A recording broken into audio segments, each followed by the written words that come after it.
Welcome back to the Stretch the Floor podcast. I'm Matthew here, as always, with Venushan to talk some more basketball. It's a bit of a news roundup this week. A few things have gone down in the NBA. We're going to start off with some kind of unfortunate talk, some injury talk. Uh, Actually, I guess we'll start off with the most recent injury news, which is John Morant. John Morant just suffered a Yeah, knee sprain yesterday. We're recording this on Saturday, so suffered a knee sprain yesterday. Initially, it looked really scary because they were saying they fear his season might be in jeopardy. They're going to do more tests. Turns out it's a knee sprain, which hopefully just going to be a week to week thing. But you never know with these types of things. So, what do you think the next couple of months, couple of weeks looks like for the Grizzlies and kind of like what this does to their season? yeah. So this basically it looked like a season-ending injury. I think everyone thought it was, and it's turned out to be 2 to 4 weeks, optimistically, maybe 4 to 6. But he should be back in the new year. Like he should be around, mid to late January, even early January. He should be back. But what this does is it gives a lot of pressure to Jaren Jackson. It Mm-hmm. gives a lot of, Kyle Anderson's playmaking is going to be much more valuable. He's going to be used a lot more.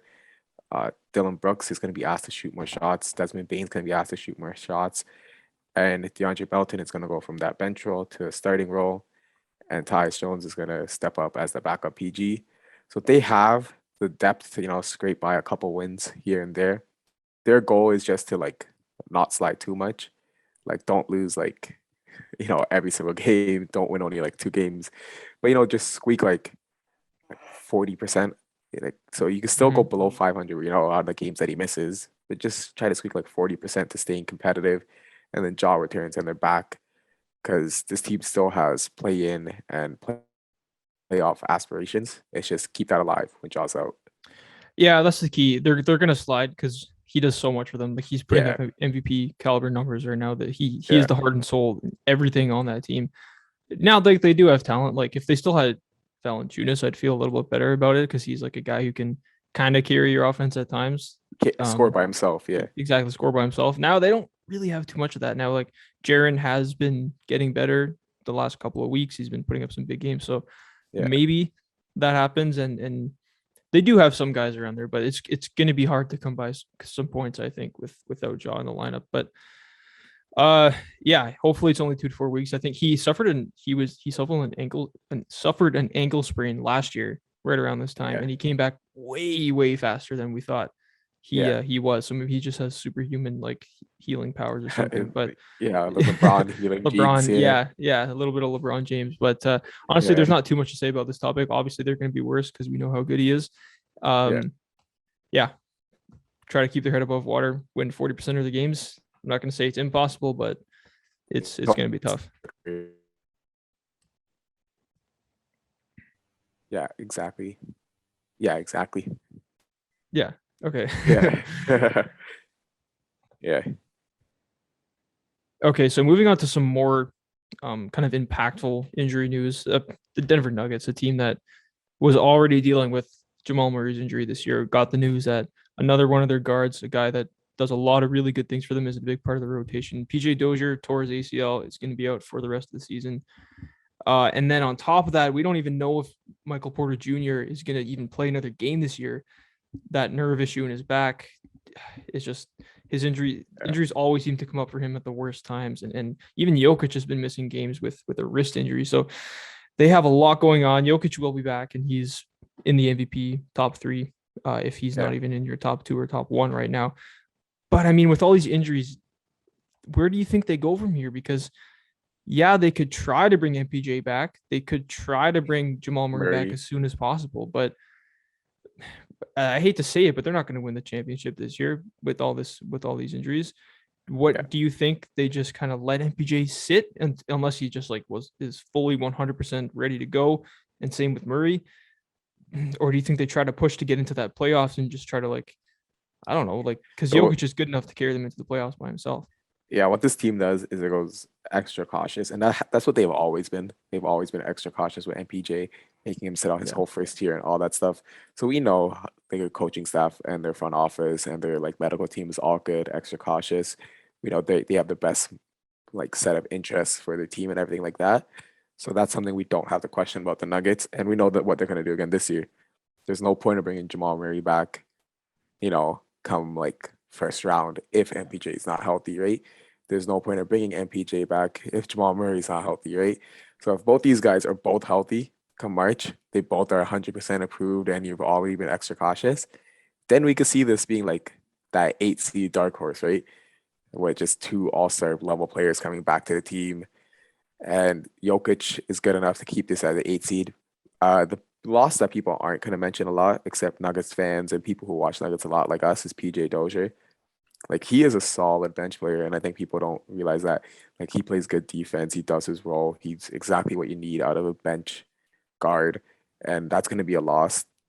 But the Nuggets are deep enough where, excluding their two max players and a solid bench role player, they still have a starting lineup of Monty Morris, Will Barton, Jeff Green, Aaron Gordon, Jokic, a bench of Facu Campazzo, Austin Rivers, Bones Highland, Jermichael Green, Zeke Naji is also playing some minutes.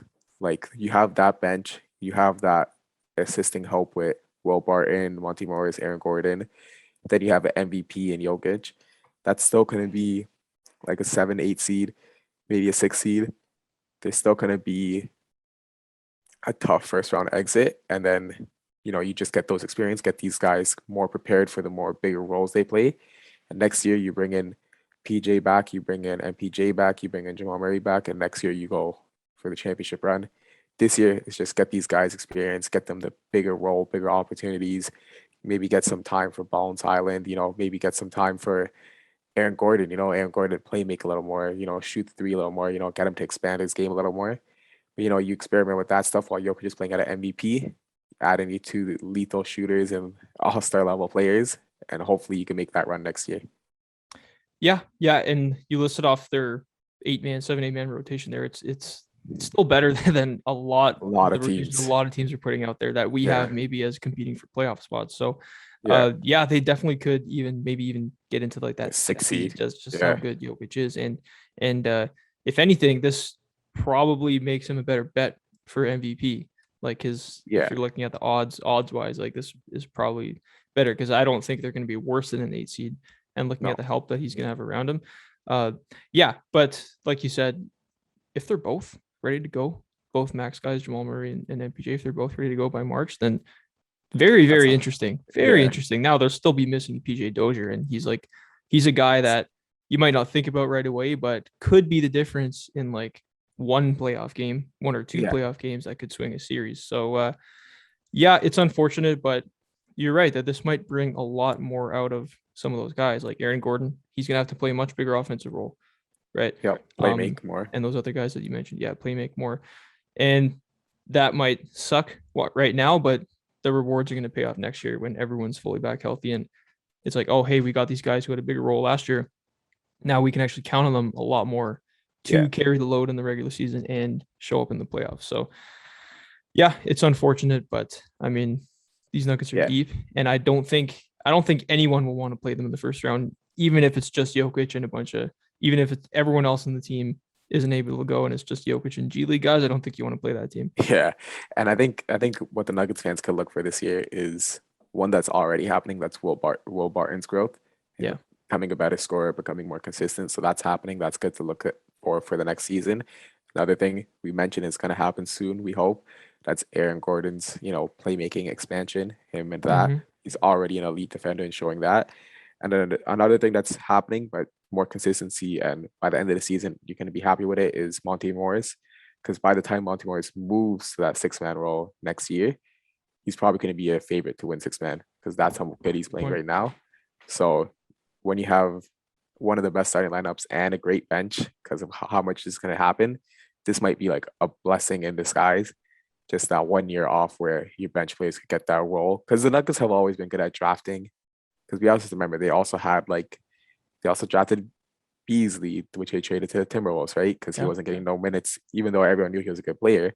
They also had Nurkic back in the day, right? Because they knew, Jokic is better, but they still had drafted and found Nurkic, right? So they're a good team. They're good at finding depth. Now you get this depth some more time. You guys are still young. Like everyone's still in their 20s, right? So I hope everyone's just back healthy and next year could be the year. Yeah. if there ever were a time to play Bol some more minutes, would this Might not be be the now. time? If this Yeah, might be the time. I was just looking at his minutes right now. They're ticking up just a bit. He's played yeah, like 3 minutes, 3, 7, 4, 11. Like they're ticking up a bit. I mean, yeah. if there's ever a time to experiment with your rotation, give some guys some minutes that normally wouldn't Yeah. get minutes, now's the time. Try it out. Yeah, like try it out, and like maybe make those like bets on like a second round picks and stuff. Like if you could Yeah. get other people, young guys, this is the time to make those little bets because from now to the next 5 years, you guys are going to be contenders who are trying to get veterans and shooters to surround Jokic, Yeah. Murray, and Yeah. MPJ, right? And Aaron Gordon. So this is the time to experiment with some young guys, take some risks. But after this, you're going to be contenders for a while. So that's something to look forward to. Yeah, for sure. All right, let's move on to some more unfortunate news. Well, actually, it could be fortunate depending on if you're a Kings fan or not. But Luke Walton got fired. This is kind of old news 5 days ago, but Yeah. we haven't really gotten a chance to react to it. I guess my question to you would be: I think we expected more out of the Kings this year with the talent that they Yeah. have, and they haven't lived up to expectations. What do you think this means for the rotation? Do you see this team continue to make that push for the playoffs / play in? Yeah. My bad. Hang on. So do you see this team continuing to make that push for the play-in / playoffs, or do they where do they even go from here? Marvin Bagley, is he going to start getting more minutes? Yeah. What's going to happen? So Marvin Bagley just had like a 38-minute game in that triple Yeah. overtime win. Uh Shemezi Metu's basically out of the rotation. Mo Harkless starts but plays like 8 minutes. So there's that. Yeah, so basically Bagley's back in as like starting power forward. Everything else kind of stay the same, rotation wise. It's just the plays are improving now. Picking up the pace. You do have a young backcourt that could push the pace, and you have a center that could run, and a power forward that could kind of run too in Bagley.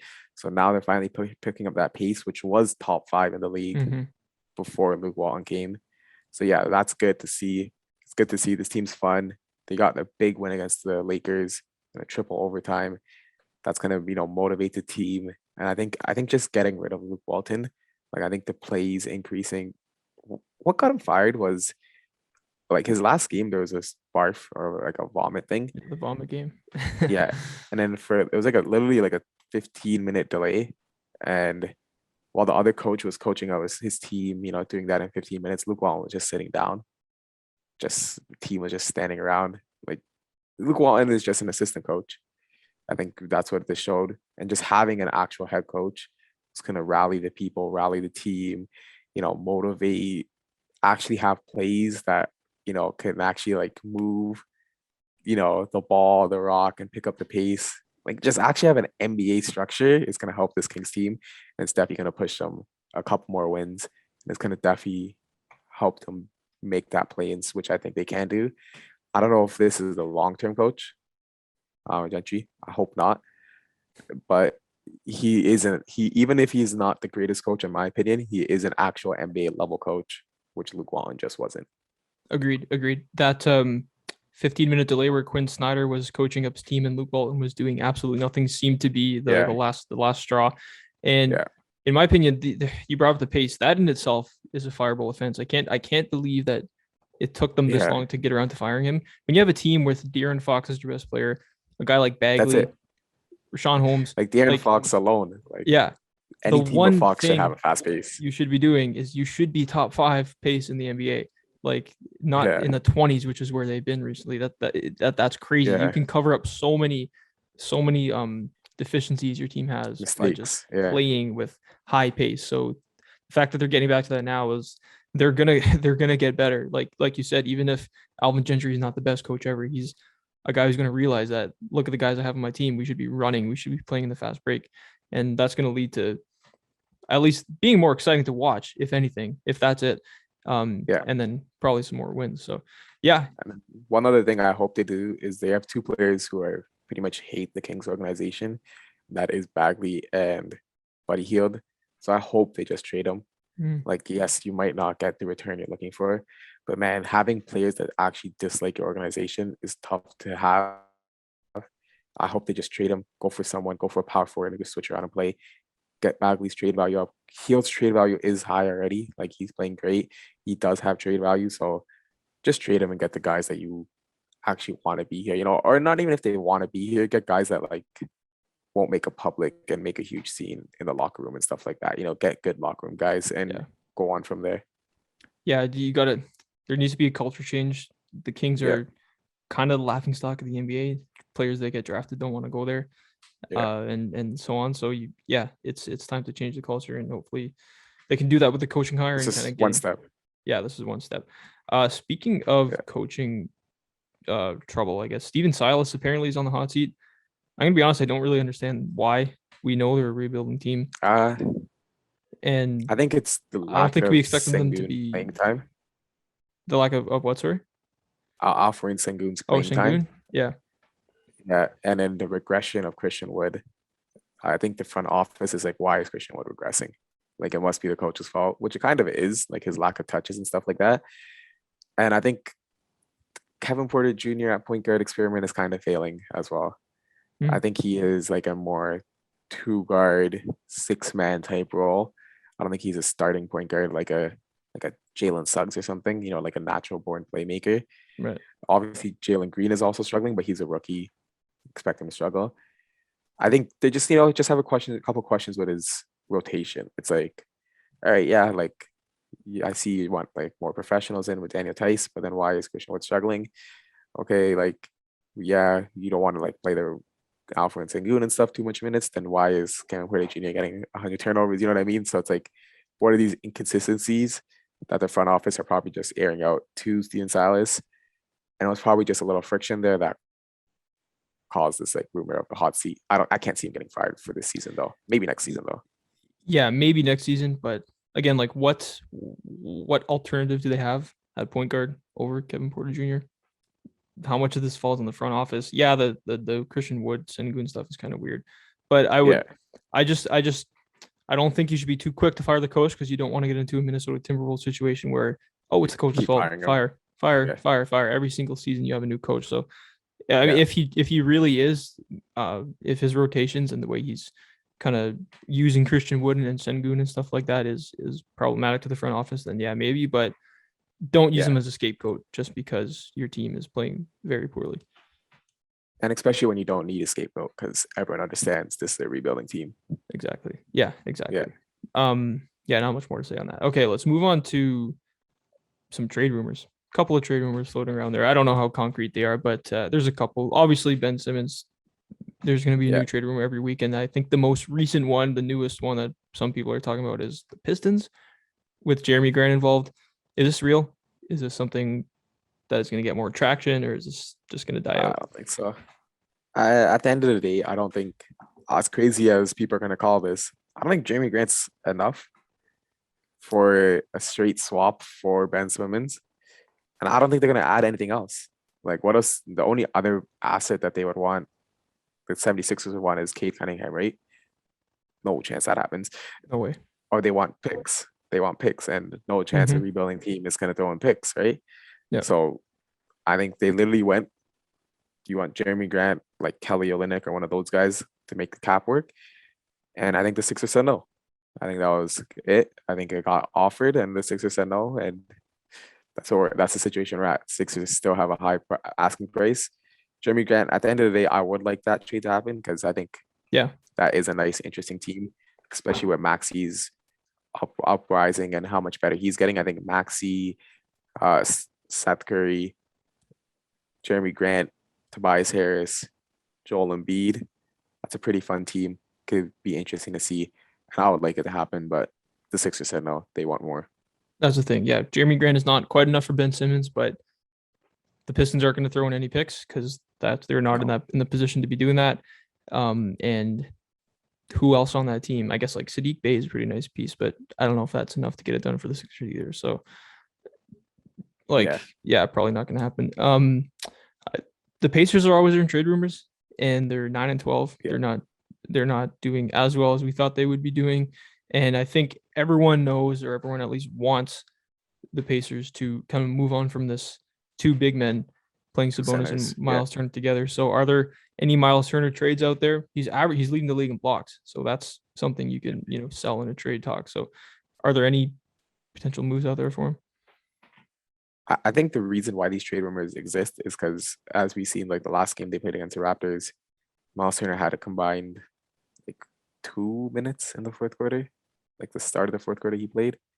So he just doesn't close games, and obviously that doesn't sit right with Miles Turner. He doesn't want to he wants to close games. He wants to be impactful. So people are just assuming that and kind of creating this rumor because he doesn't finish games. But any Miles Turner trade is not going to get him back someone crazy. Like he's just going to be another role player that's going to get him back. So the more likely option, if they're looking for the fantasy side, right, like the huge crazy side, like the podcast talking side, it would be the Sabonis trades because that could land someone crazy, right? Yeah. Because a Miles Turner isn't going to get you a Pascal Siakam, for example, right? Like we wouldn't do that straight swap. No. But if it was Sabonis, we would do that straight swap. You know what I mean? And then you could throw in Pascal to the 76ers, stuff like that, you know what I mean? And get like Ben Simmons, stuff like that, crazy stuff like that. So I can't see a Miles Turner trade happening just because his value isn't as high as his production. I don't know why that is, but it just when you're a defensive sided player, your value is usually not as high as compared to offensive sided players. But one trade I would like to mention is that 3-team trade that's been floating around, which was Pascal Siakam and Karis LeVert going to the 76ers, Ben Simmons going to the Pacers, and then the Raptors getting Sabonis, and I think it was like Jeremy Lamb to make the contract work, stuff like that. But I like that trade a lot because Raptors get their center. They move on from a power forward, a position they have abundance of with Scotty Barnes' emergence. The 76ers get a starting lineup of Maxey, LeVert, Tobias Harris, Pascal Siakam, and Joel Embiid. They get another all-star and another solid starter. So that's enough for Ben Simmons, in my opinion. And then the 76ers get a starting lineup, which fits them more with Brogdon, Chris Duarte, TJ Warren, Ben Simmons, and Miles Turner. The Ben Simmons saga gets happened. It's completed. It's a huge 3-team trade with like 3 all-stars moving. So it probably doesn't happen, but that's the trade rumor I like seeing the most. I like that trade. On the Raptor side, not only are you getting your center and bonus, you're getting the Raptor killer Jeremy Lamb, who yeah. So he can't unless he starts playing bad for you. He'll stop he'll stop hurting your team. Yeah, I mean, I'd love that for that to happen. I love that for all teams, but realistically, how often do we see 3-team trades with 3 all-stars getting moved? No, I don't know if it's ever happened, to be honest. So yeah, probably not expecting that. Let's end this off by talking about the Raptors. They played the Pacers last night and they lost, and they haven't been playing too well lately. They're really missing OG Anunoby, who's missed the last 4 games, I think it is. Yeah, the offense has been not consistent all year, and it's been even worse lately without OG, and the defense has gotten worse because OG is their best defensive player. Is this just a young team? Is it going to get better as the season goes on, or are we just going to have to live with this and kind of treat this as a rebuilding year, kind of appreciate Scotty Barnes and some of these young guys, Gary Trent Jr. having good years and breaking out, or what do you think? This team just doesn't fit like a glove. You know what I mean? This team is not made to compete. And I think literally Masai's first game back, our first home game, he said, expect up and downs. This is a young team. That's true. At the end of the day, like when OG is starting, none of our starters are over 30, right? Yeah. Like we're all a young team. The rotation's young. Banton's getting bench minutes. Flynn's getting bench minutes. You know what I mean? Boucher is not under 30. Even our 2 veterans, Fred VanVleet and Pascal Siakam, they're still learning and getting better every day because they're only 27, right? And they were late bloomers, so they could still grow at this age. Barnes is becoming Rookie of the Year candidate. You know, he's learning the league. Everything's happening. OG's, this is the first time kind of putting in all like the star potential where he has to put in the same amount of energy on offense and defense. Gary Trent Jr., his game today, like his recent games today, have been a million times better than the games at the start of the season, right? So he's exponentially growing. I think as long as you see growth and defensive effort, you should be happy with this team. Sometimes we're going to lose, sometimes we're going to win, and that's just how it is being a young team. And also as a road game, like a road run, right? Like we had a bunch of road games. So let's see them get back at home. We're watching their next game against the Celtics live in person. So hopefully we can get that dub. We don't want to be 0-2 for the season. Sadly we lost when the Nets game we went to, we lost. Hopefully the Celtics game we go to, they could get a win there because we don't want to be 0-2. We don't want to be a bad luck charm. But hopefully that comes through and we can see something cool happen. Yeah, you brought up effort, and that's not even close to the problem with this team whatsoever. And I do think Yeah, with OG back in the lineup and Kim Birch, we didn't mention him; he's been out too. yeah, With them both back in the lineup, I think the defense will be maybe better. not. We thought it was going to be like maybe one of the best defenses in the league early on. Maybe it won't be that good, but I think it's still going to be a major positive for the team. Yeah, Offensively is tough, even when all the guys are in there. It's tough. There's not really a guy you can kind of just give the ball to and say like make something good happen. The Pacers have a couple of those guys with Brogdon and Sabonis, right? So Raptors don't have that type of guy. Yeah, okay. But again, like you said, this team, it's still learning. It's not. There's yeah, two power forwards. Pascal and Scotty are both power forwards, and they don't have a real center. And Gary Trent Jr.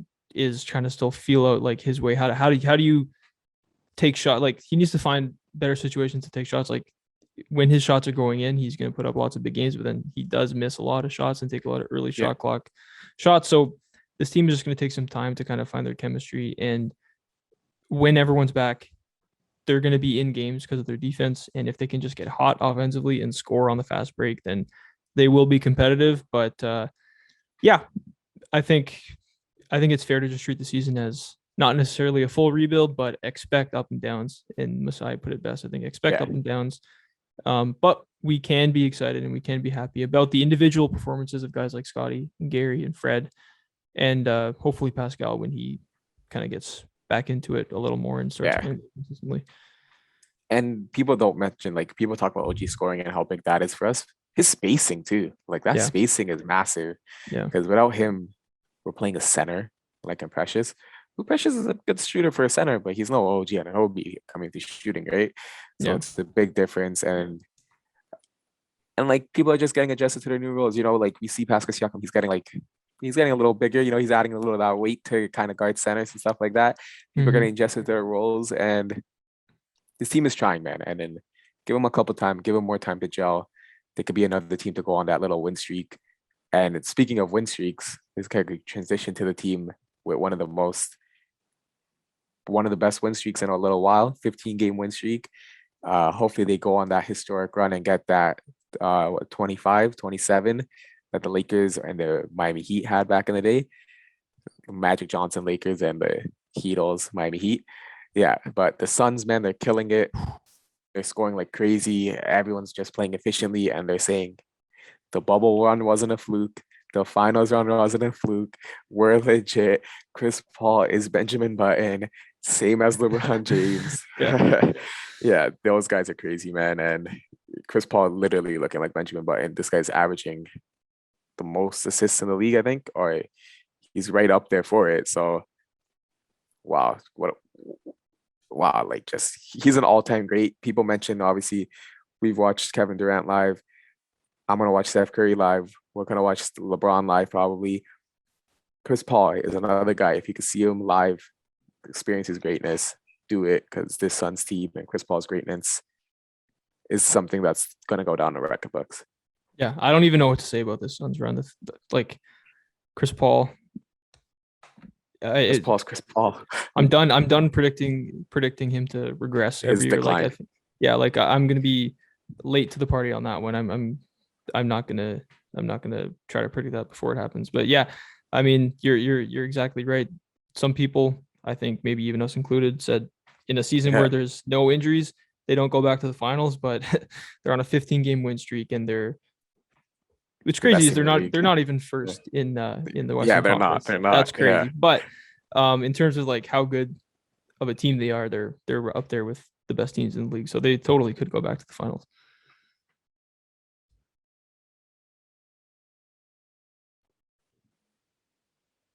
Yeah, it's funny that like we're so much years removed from like the Warriors Rockets, but still Steph Curry's team 1, Chris Paul's team 2. Yeah. Yeah, it's still funny to see that. But hopefully we have a good playoff series between Steph and Chris Paul again. And hopefully Chris Paul comes through this time. I'm always rooting for Chris Paul. I want him to Yeah. get that one Yeah. ring. Yeah. No, the Western Conference is very, very, very interesting this year. A lot of unexpected teams doing really well. To be honest, I think that pretty much covers it for the news from this week. It was kind of a slow news week basketball wise, and kind of big news week in terms of like off the court wise. But Yeah. I think that pretty much covers all the news stories from this week. So thank you everyone for listening to this episode. You can check us out on all of our social media platforms at Instagram at Stretch the Floor Podcast. Check us out on YouTube. Subscribe to our page, STF Clips, for all the best clips from the podcast. But most importantly, subscribe to the podcast feed, iTunes, Spotify, wherever you get them. Leave a like, review, rating, because it all really helps. Thank you again. We'll see you next week.